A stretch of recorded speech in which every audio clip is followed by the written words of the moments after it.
stop immediately. No. My advice for them is, my advice for myself and anyone else who's trying to do it, and it's hard to remember oneself, it really is, because one of the terrible reasons, I think one of the reasons why poets disimprove with age is that, put very crudely, they think they know what they're doing. You know? They think they know what they're doing, they think they're special, they think they've been around the block once or twice, they're in command. And you'd understand why people begin to think like that. Particularly if no one, increasingly there are fewer and fewer people who will have the nerve to say, you know what, your poem stinks. Your poem stinks, which is what they should be saying, where appropriate. And they're doing them a favour to say that. So, it's,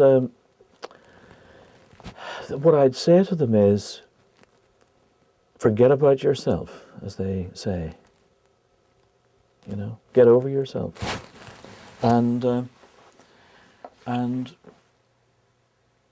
remember that the greatest poems, I think, come from a place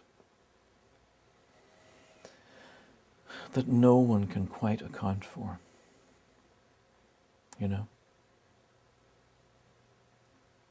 There's always a mysterious aspect about where they came from. That includes that essay you wrote when you were 15, when you wonder now who wrote that. So one has to develop ways of, insofar as we can, of being able to get to that place. Funnily enough, a book that I often, from time to time, suggest to people to read is a book called Zen in the Art of Archery by Jürgen Herrigel, a German philosopher who went to study with a Japanese master, a master archer.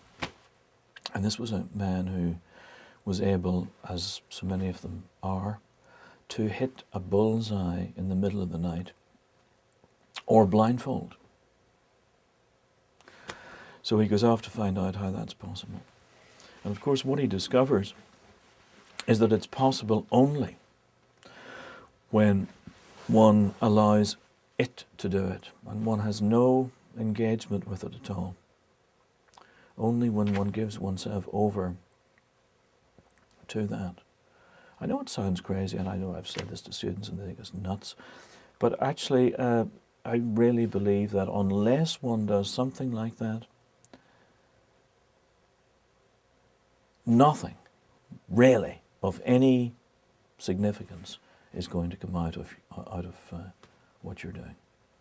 Only when you allow yourself to go to that place of innocence and ignorance, what Wordsworth called wise passiveness, which Keats describes as negative capability, only then are you going to make art that has any real meaning, because it comes from that place of unknowing and it touches that place of unknowing in the reader.